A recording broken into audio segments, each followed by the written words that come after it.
वृद्धकालोऽप्यजरोवरेण्यः पायादपायात् पुरुषः पुराणः।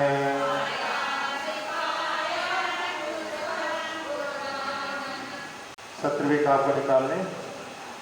नाकस्य पत्युः परिकर्म रम्यम्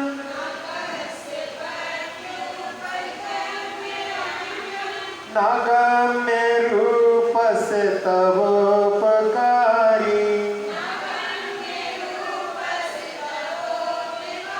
तस्यैव हेतु स्वसुखस्य भानो रुद्धिवृतश्छत्रमिवादरेण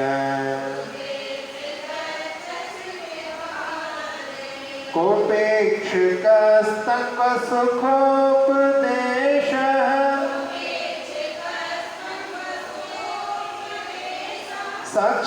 सचेत्किमेच्छा प्रतिकूलवादः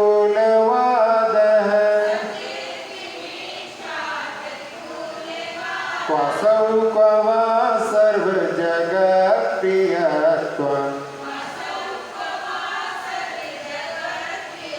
तन्नो यथा तथ्यमवेविचन्ते।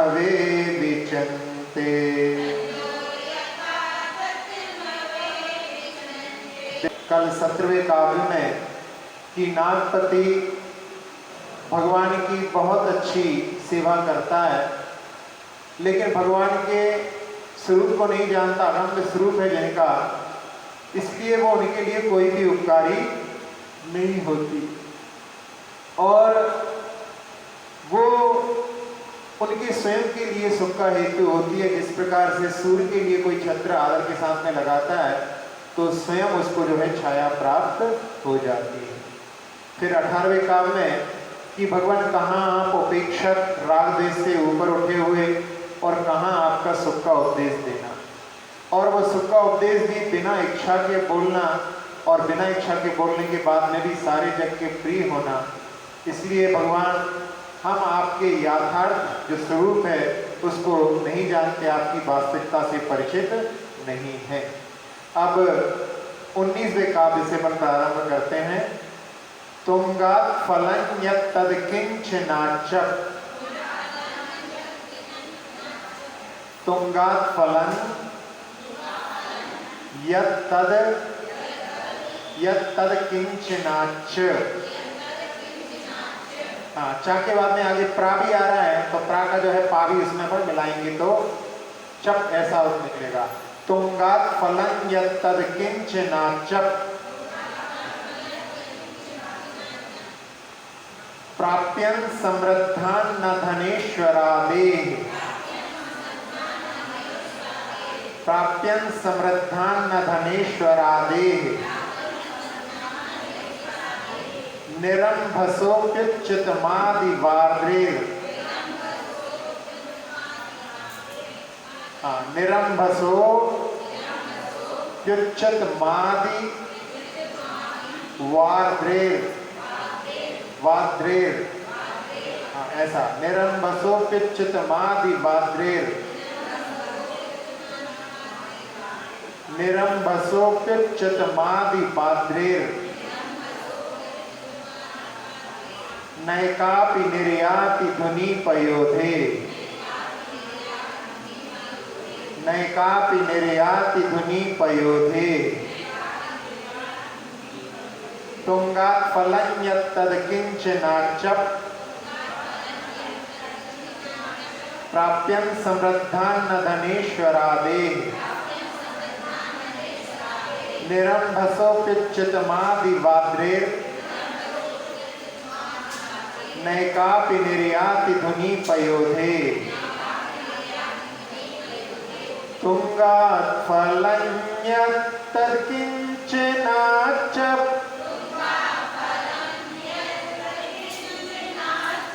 प्राप्यन् समृद्धान् न धनेश्वरादेः प्राप्यं समृद्धं न धनेश्वरादेः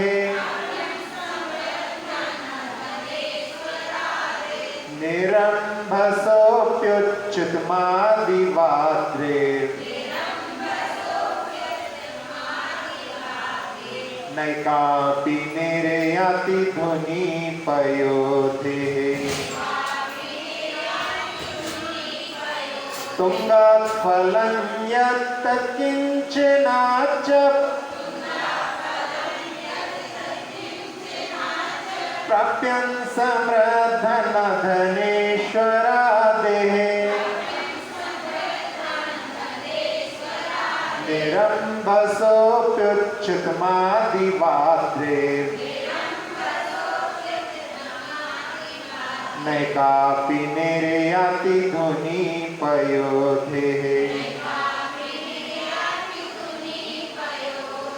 पढ़िए।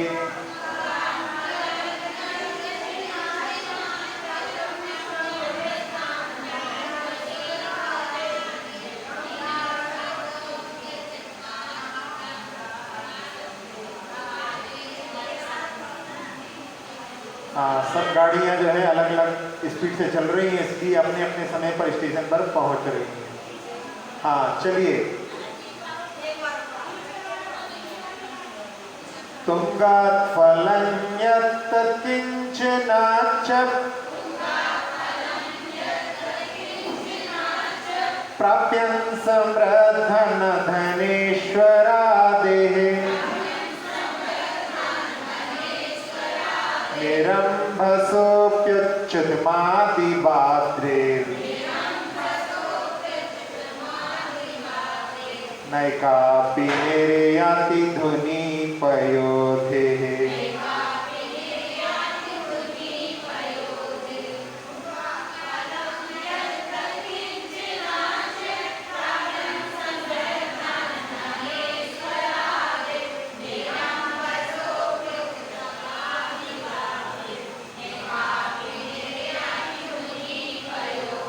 हाँ, इस काल में कवि धनंजय भगवान की स्तुति करते हुए कह रहे हैं, तुंगात् अकिंचनात्, जो उदार चित्त वाले हैं और अकिंचन हैं, जिनके पास में कुछ भी नहीं है, यत् फलम प्राप्यम अस्ति, जो फल की प्राप्ति उनके माध्यम से हो जाती है, तत् समृद्धा धनेश्वरादि नाम, जो समृद्धशाली धनेश्वर हैं उनसे वैसे फल की प्राप्ति नहीं हो पाती।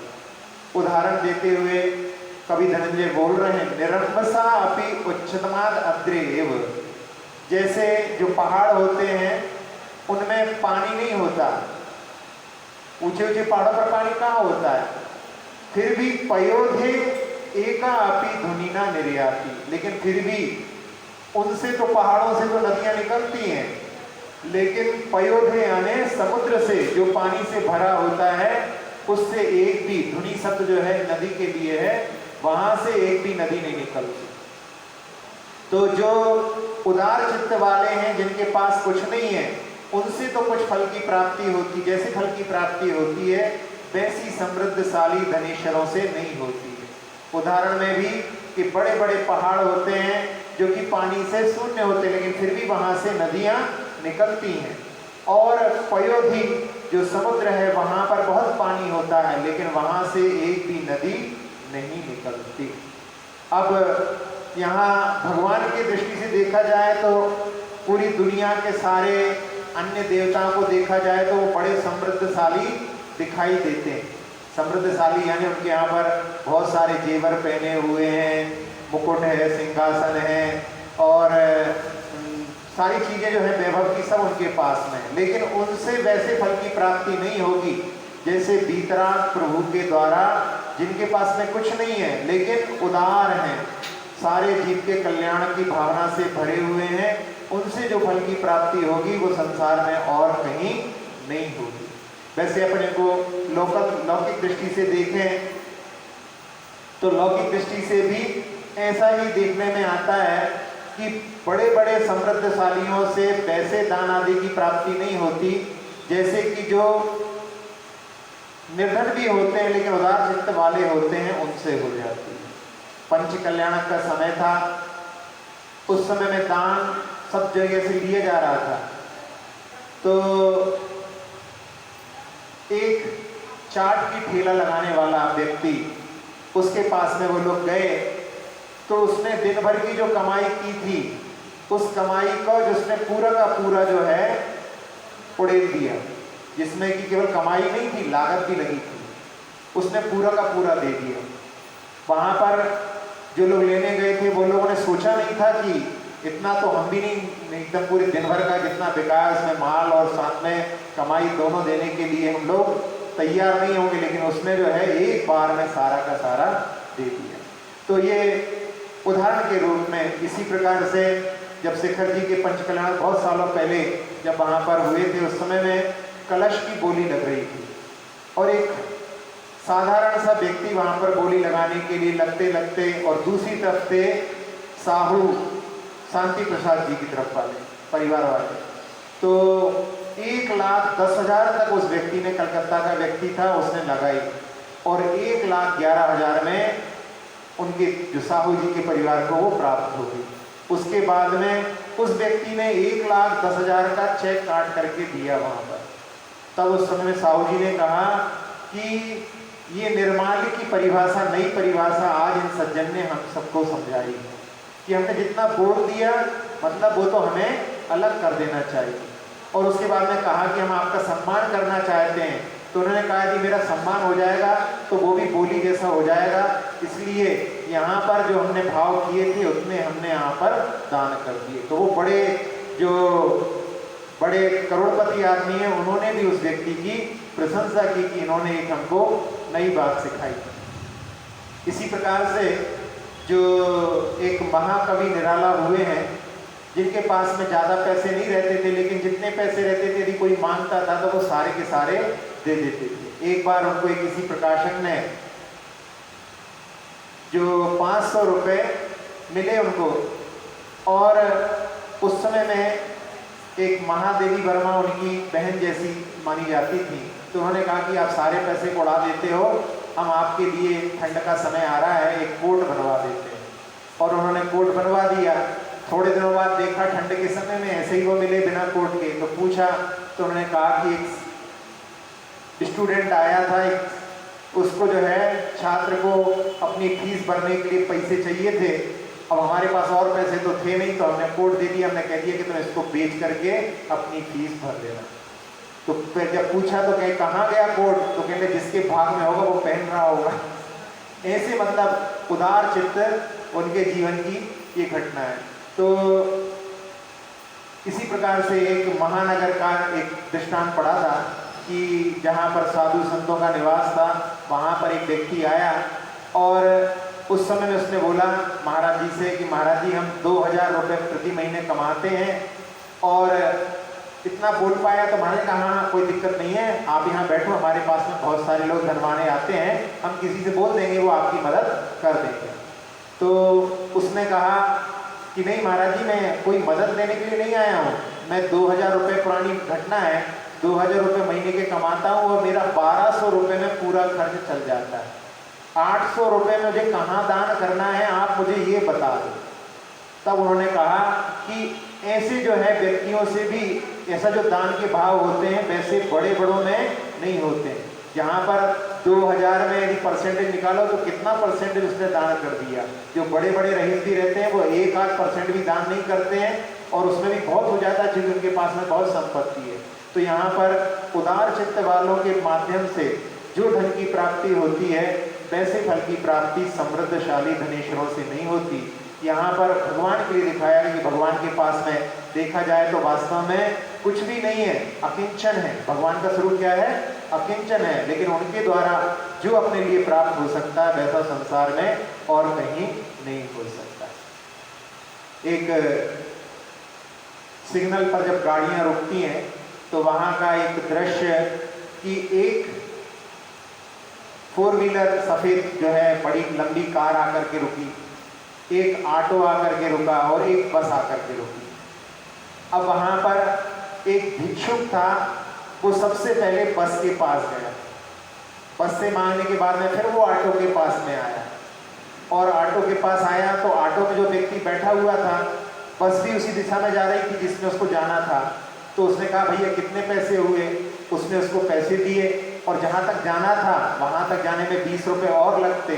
तो उसने कहा कि ये 20 रुपये तुम इसको दे दो और हम बस में बैठ के चले जाएंगे। तो वहाँ पर देखने में क्या लग रहा है कि वो भिक्षुक भी पहले जान रहा है कि कार वाले के पास में अपने को वो नहीं मिलेगा जो बस में मिल सकता है, और जो ऑटो वाले ने अपने ऑटो का छोड़ करके वो बस में जाने को तैयार हो गया, लेकिन कार वाला कभी भी ऐसा करने के लिए तैयार नहीं होगा। तो ये दृष्टि यहाँ पर जो है इस बात को जो कहा गया है कि जो उदार चित्त वाले होते हैं, जिनके पास में भले ही कम हो या कुछ नहीं हो फिर भी उनकी देने की भावना से उनसे जो प्राप्त हो सकता है वैसा अन्यत्र मिलना संभव नहीं है। एक हास्य व्यंग भी है मुल्ला नसरुद्दीन का कि मुल्ला नसरुद्दीन एक बार जहाज से यात्रा कर रहे थे और यात्रा करते करते बीच में तूफान आ गया और तूफान इतना भयानक था, भयंकर था कि ऐसा लग रहा था कि बचना संभव हो पाएगा कि नहीं। तो उस समय में उन्होंने ऐसा सोचा कि अब मरना तो है ही, तो अपनी जो संपत्ति है वो दान कर लो, उसका नाम उसका भी जो है अपन वो ले लो। तो उन्होंने कह दिया कि मैं अपनी जो हवेली है वो उसका पूरा जो है दान करता हूँ। और उन्होंने बोला, सारे परिचित लोग उसमें जहाज में बैठे हुए थे और ऐसा हुआ कि थोड़ी देर में वो जो समुद्र में जो जहाज वो तूफान था वो शांत हो गया। अब शांत हो गया तो बोले अरे कहाँ से बोल दिया अब जो है फंस गए बोल करके। तो फिर मन में देखो कि उसमें जो एनालिसिस है उनके विचारों का, तुम्हें तो और बोल बोल के दान करने की पड़ती है, और बोल के करो। मन में बोला होता तो मिट जाते, कौन मना करने वाला था। तो ऐसी भी होती है स्थिति। तो उन्होंने कहा कि अब कैसे है, पैसे तो बचाना है। तो उन्होंने कहा कि ठीक है, आप पहुंच गए अपनी जगह पर और लोग तो पूछते हैं भाई हमने आपने हवेली का दान करने का बोला था, दान किया कि नहीं किया। तो कह लगे कि हाँ उसके लिए मैं व्यवस्था कर रहा हूँ। फिर एक उन्होंने जहाँ पर नीलामी लगती उसकी व्यवस्था की और उस समय कहा कि ये जो हवेली है ये हमारी हवेली 9,01,000 रुपए की बिकेगी और इसके साथ साथ में आपको एक बिल्ली लेना पड़ेगी। तो उन्होंने कहा कि हमें कोई मतलब नहीं, हवेली से मतलब है, बिल्ली भी साथ में जाए तो कोई दिक्कत नहीं है। फिर वहाँ पर जो बोली लगी और उस समय में जो सबसे ज़्यादा बोली जाएगी उसके बाद में भी यदि 9 लाख से ऊपर जाएगी तो ठीक, नहीं तो 9 लाख में तो देने के लिए तैयार है। ऐसी वहाँ पर बात हुई। तो 9,01,000 में जब बात आई तो उन्होंने कहा कि 9 लाख की तो हमारी बिल्ली है और 1 रुपए की जो है हवेली है, इसलिए जो 1 रुपये हम दान करते हैं। तो ऐसी जो है स्थिति होती है अभी की। तो यहाँ पर जो बात कही गई है उसी बात को यहाँ पर जो है पुष्टि इसके माध्यम से प्राप्त होती है। एक और ऐसा ही जो है कि एक जेब में एक 2000 का नोट और एक 5 रुपए का सिक्का आपस में मिले। 2000 का नोट है और 5 रुपए का सिक्का है। तो पहली बार जब उनका मिलना हुआ तो 5 रुपए का सिक्का जो है 2000 के नोट को देख करके बड़ा प्रसन्न होता है कि आज तो कितने बड़े आदमी से मिलना हुआ है, बड़ा ही प्रसन्न हो रहा था वो। तो उस समय में वो पूछता है कि ऐसा क्या देख रहे हो। तो वो कहता है कि मैं पहली बार इतने बड़े आदमी से मिला हूँ इसलिए मैं फूला नहीं समा रहा। तो वो पूछता है सिक्का कि आप अपने जीवन में कितने लोगों से मिले। तो वो नोट कहता है कि बहुत समय तक तो मैं तिजोरी में बंद रहा, उसके बाद में रिश्वत के रूप में एक बैंक के लॉकर में बहुत दिनों तक बंद रहा और वहाँ से निकल कर के आज मैं इस जेब में पहली बार आया। फिर उसने पूछा सिक्के से कि तुम कहाँ कहाँ घूम करके आए हो। तो सिक्का सुनाता है अपने पूरे जीवन की कि मैं पहले एक भिक्षुक के पास था, फिर उसके बाद में एक चॉकलेट की दुकान में पहुंचा, फिर मैंने तीर्थ यात्रा की, फिर मैंने आरती की, उसके बाद में ऐसी जो है लंबी लाइन सुनाता है। तब वहाँ पर मेला भी गया तो उस वहाँ पर लंबी लाइन को सुनकर के नोट की आंख में आंसू आ जाते हैं कि बड़े हैं लेकिन उपयोगी नहीं है तो क्या काम के। तो ऐसी जो है बात यहाँ पर कही गई।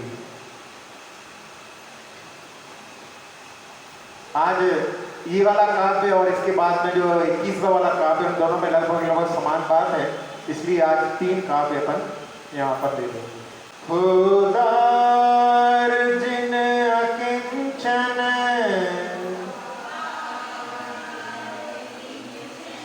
फल आप से जो मिलता, संभव न धनपति से, जल शून्य गिरि से सरिता, निकले मगर उदधि से,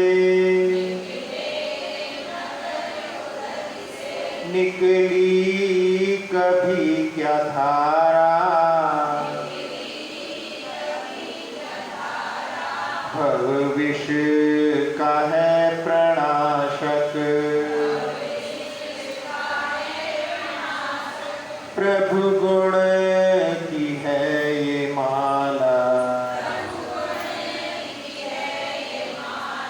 स्तोत्र ये निराला।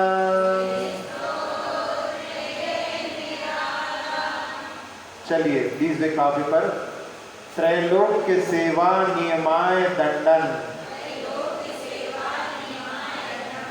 दध्रे यदिन्द्रो विनयेन तस्य, तत्प्रातिहार्यं भवता कुतस्त्यं, तत्कर्म योगात् यदि वा तवास्तु। त्रैलोक्य सेवा नियमाय दंडन, दध्रे यदिन्द्रो विनयेन तस्य, तत्प्रातिहार्यं भवता कुतस्त्यं, तत्कर्म योगात् यदि वा तवास्तु। त्रैलोक्य सेवा नियमाय दंडन,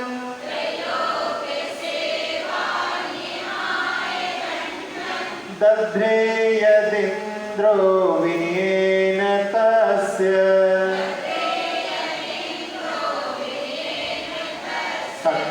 तत्प्रातिहार्यं भवता कुतस्त्यं,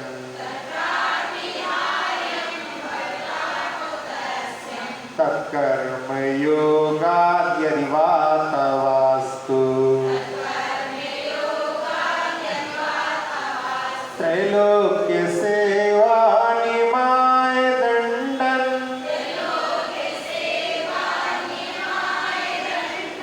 दध्रे यदिन्द्रो विनयेन तस्य, तत्प्रातिहार्यं भवता कुतस्त्यं, तत्कर्म योगात् यदि वा तवास्तु। पढ़िए।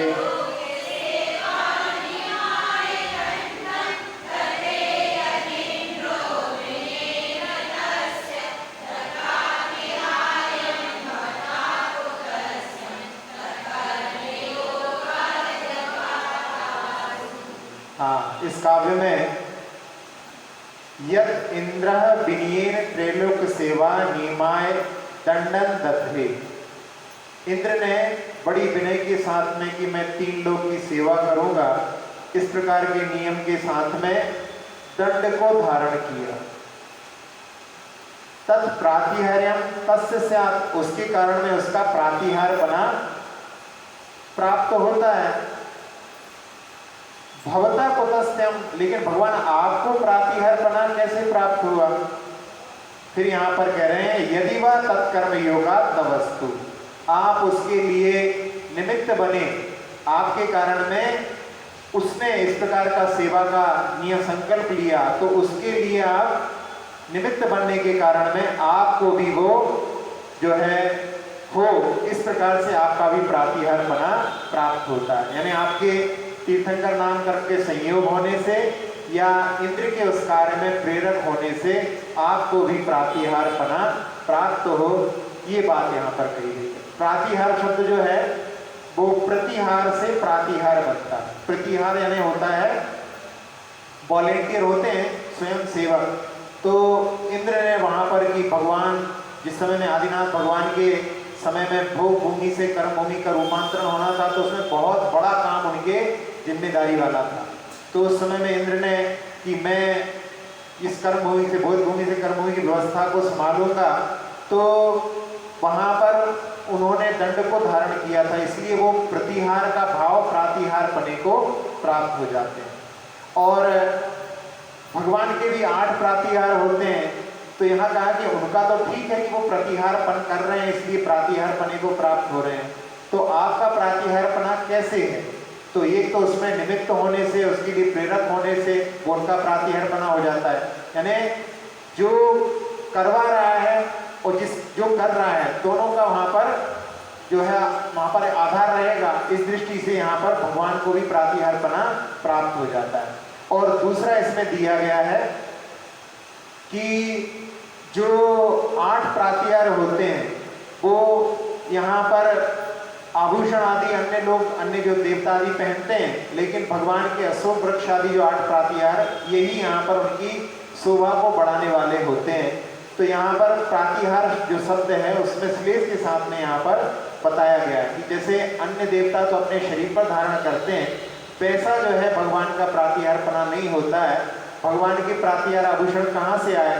तो यहाँ पर उपचार का आश्रय लेकर के कहते हैं कि आपके भी प्रातिहार हो सकते हैं उस तीर्थंकर नाम कर्म के माध्यम से, और साथ ही साथ में आप इंद्र के लिए प्रेरित करने वाले होते हैं, इसलिए भी आपका प्रातिहारपना संभव है। ये यहाँ पर भाव दिया है। थोड़ा सा क्लिष्ट भाव है, लेकिन अपन यदि थोड़ा सा देखें तो उसमें भाव जो है प्रकट हो जाता है। फिर से अपन इसके भाव को देखें कि 3 लोग की सेवा के नियम के लिए मैं दंड को दध्रे में धारण करता हूँ, यद इंद्र विनय के साथ में, तो तस्य प्रातिहारम भवता, उसका प्रातिहारपना प्राप्त हो जाता है। और आपका कैसे?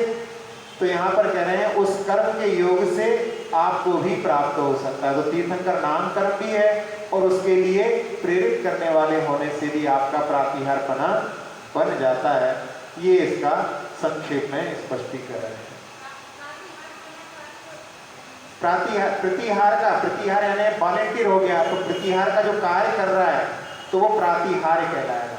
तो प्रातिहार माने वो उसने वहां पर सेवा का नियम लिया तो वो प्रातिहार हो गया। लेकिन भगवान के भी 8 प्रातिहार होते हैं, तो उस प्रातिहार के लिए आभूषण स्वरूप जो है अन्य देवता तो अपने शरीर पर धारण करते हैं, लेकिन भगवान कोई बीतरागी है, कोई धारण नहीं करते, तो उनका तीर्थंकर नाम कर्म से वो 8 प्रातिहार होते हैं। और साथ ही साथ में इंद्र को प्रेरित होने से भी वो प्रातिहारपने को प्राप्त हो।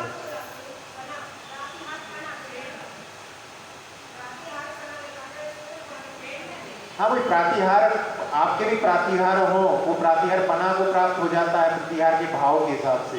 तो उसमें दोनों में जो एक ही शब्द है 2 अर्थ हो गए इसके। एक जो है वो सेवा करने के लिए हो गया, और दूसरा यहाँ पर जो आभूषण है वो भी हो गया। तो श्लेष में एक ही शब्द के 2 अर्थ निकाल करके वहां पर अर्थ को बताया जाता है।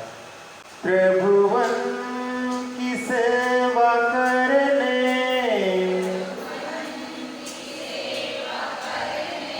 किया इंद्र दंड धारण, प्रतिहारपन को पाया, पर आपके है क्यों दिन, हुआ कर्म योग से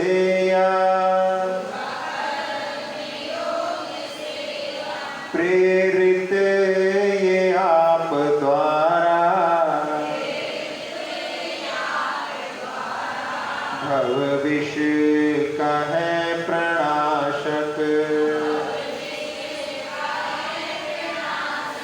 प्रभु गुण की है ये माला, स्तोत्र ये निराला, चलिए अगले काव्य पर, 21वें काव्य पर। श्रिया परम पश्यति साधु निस्वः श्रीमान न कश्चित् कृपणं त्वदन्यः यथा प्रकाशस्थितमन्धकारस् स्थायी छते सौ न तथा तमस्थम् श्रिया परम पश्यति साधु निश्वः श्रीमान न कश्चित् कृपणं त्वदन्यः यथा प्रकाशस्थितमन्धकारस् स्थायी छते सौ न तथा तमस्थम् श्रिया परं पश्यति साधु निस्वः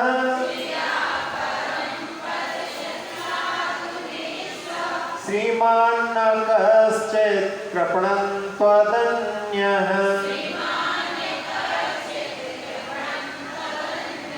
यथा प्रकाशस्थितमन्धकारस् स्थायी क्षते सौ न तथा तमस्थम् श्रिया परं पश्यति साधु निस्वः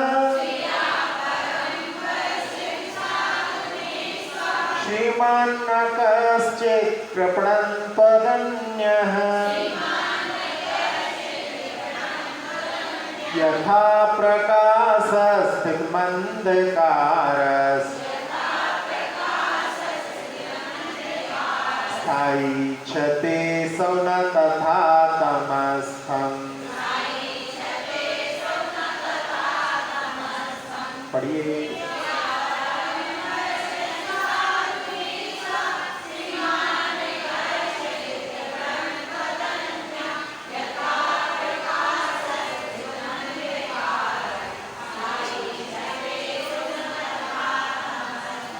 हाँ, इस 21वें काव्य में कवि धनंजय कह रहे हैं निस्व।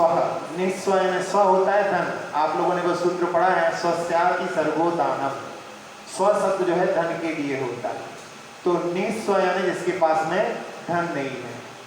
श्रिया परम साधु पश्यति, जो निर्धन होते हैं वो धनवान को बड़े अच्छे से देखते हैं, देखो कितना धन इनके पास में, ऐसे भाव उनके होते हैं। तो निस्व श्रिया परम साधु पश्यति त्वद अन्य कश्चित् श्रीमान कृपणं साधु न पश्यति।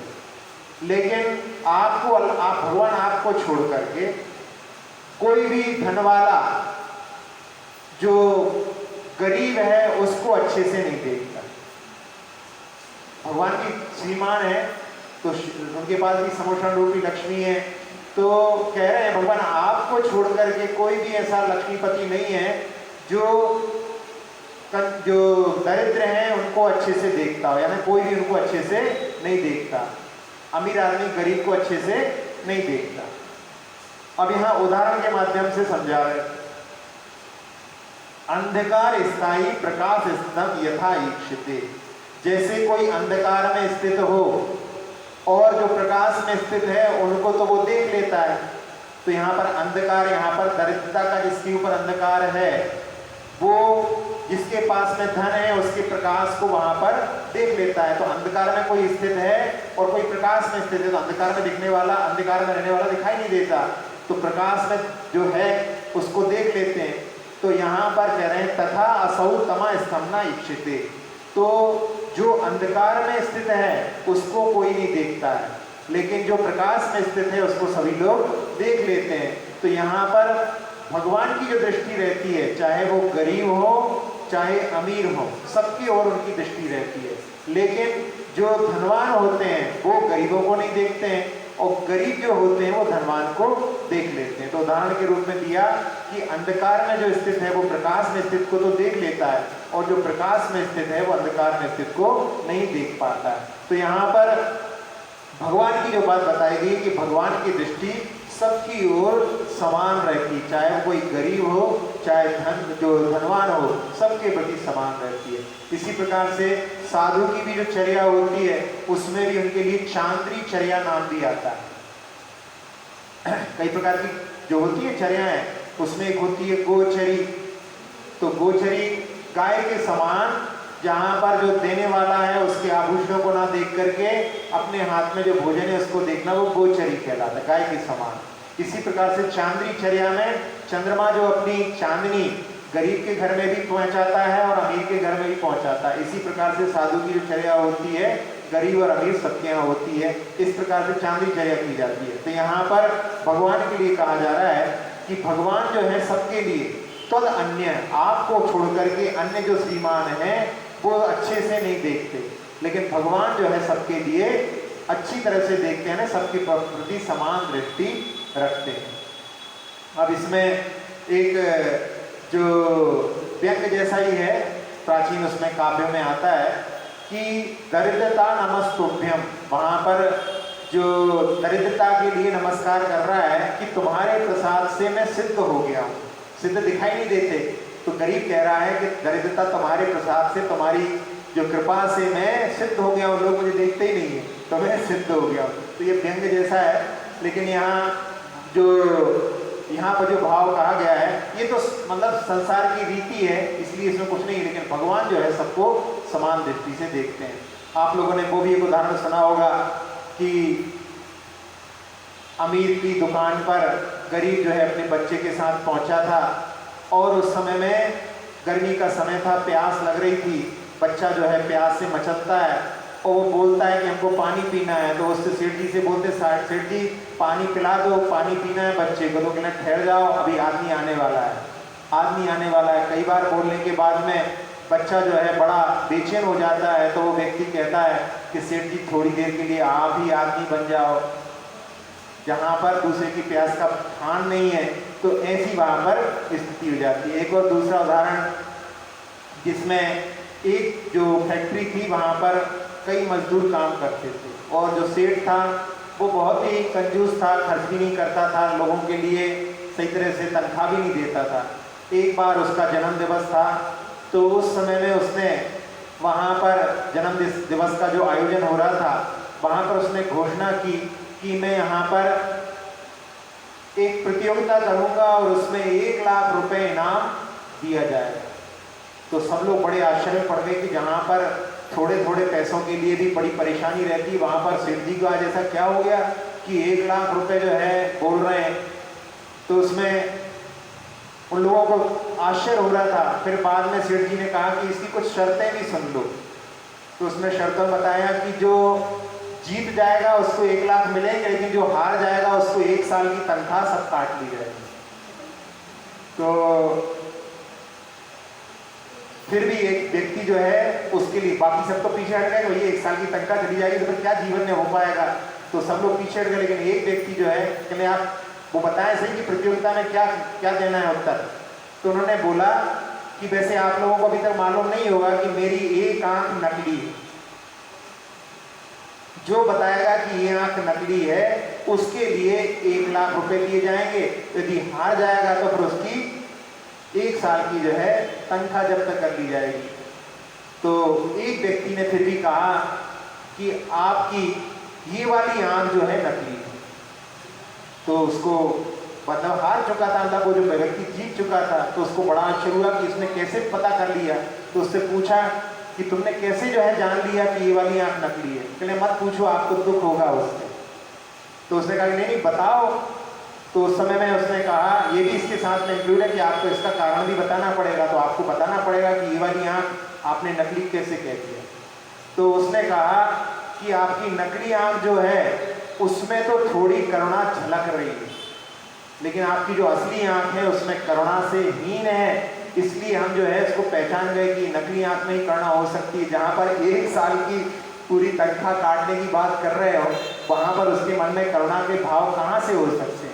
तो ऐसी जो है यहाँ पर जो धनवान होते हैं वो गरीबों को अच्छी दृष्टि से नहीं देखते हैं, लेकिन जो गरीब होते हैं वो धनवानों को अच्छी दृष्टि से देखते हैं। भगवान सबके लिए समान दृष्टि से देखते हैं, सबके प्रति वहाँ पर उनका समभाव रहता है। ऐसे भावों के साथ में, उदाहरण के साथ में बताया था कि जो अंधकार में है वो प्रकाश वालों को तो देख लेता है, लेकिन जो प्रकाश में है वो अंधकार वालों को नहीं देख पाता है। और भगवान के पास में तो दिव्य दर्शन है, उनके पास में केवल दर्शन, केवल ज्ञान, उसके माध्यम से चाहे अंधकार में हो चाहे प्रकाश में हो, सबको देखने की सामर्थ्य उनके पास में समान रूप से विद्यमान रहती है। हो मुग्ध देखते हैं धनवान को जो निर्धन, श्रीमान आप बिन जिन, लखना न चाहे निर्धन, दिखता प्रकाश तम से, तम ना दिखे उजाला, भव विष का है प्रणाशक, प्रभु गुण की है ये माला, स्तोत्र ये निराला, तुंगात् फलं यत्तत् किंचनाच्च,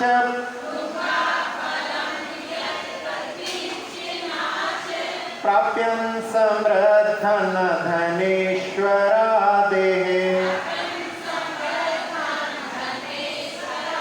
निरम्भसोऽप्युच्चितमादिबाध्रे, नैकापि निर्याति धुनि पयोधेः, त्रैलोक्य सेवा निमाय दंडन,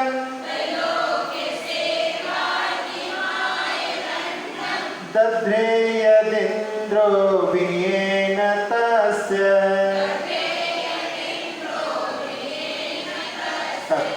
तत्प्रातिहार्यं भवता कुतस्त्यन्,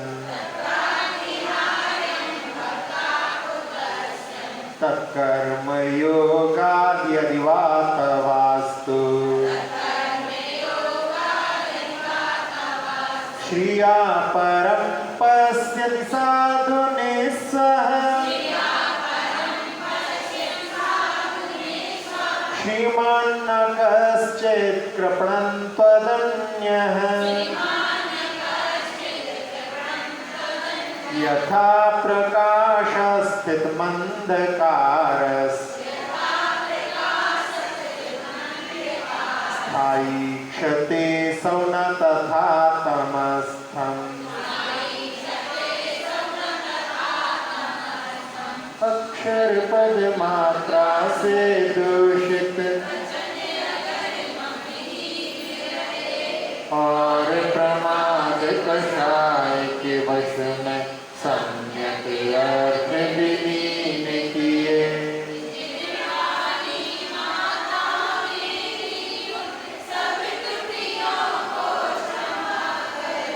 दे आशीष शीघ्र हम सबको, केवल लब्धि रमा मिले,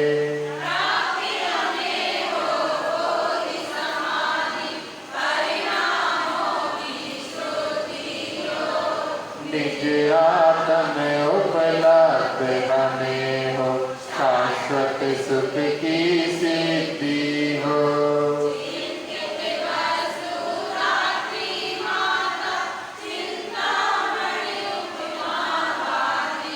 करूं वंदना पूर्ण विनय से, चरण रखूं मैं ये पाती,